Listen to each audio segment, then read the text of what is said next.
A good case opener is really essential to the watchmaker because you need something that's going to open the watch case without destroying the watch case itself. I've seen many instances where people have used pocket knives and have used screwdrivers and who knows what else to try to open a case.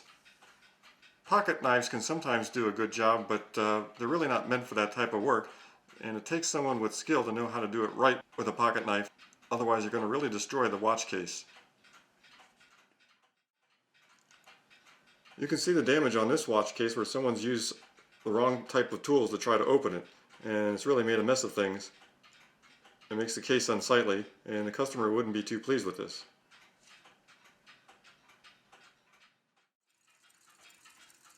This is a hunter case watch, and we know that because we've got a cover over the face of the watch, or the dial.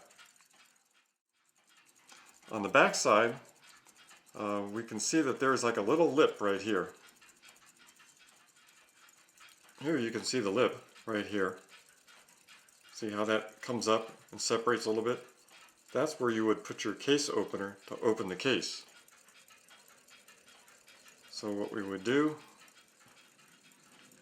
I'll turn this around so that I can do this, is you put your case opener right into that lip, and first you press down with your index finger, and then you can twist to open.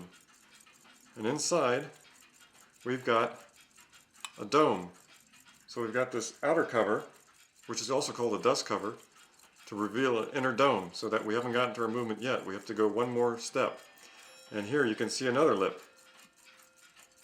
Put your case opener in there, put it parallel to the line of the cover, press down, and usually it'll just snap like that.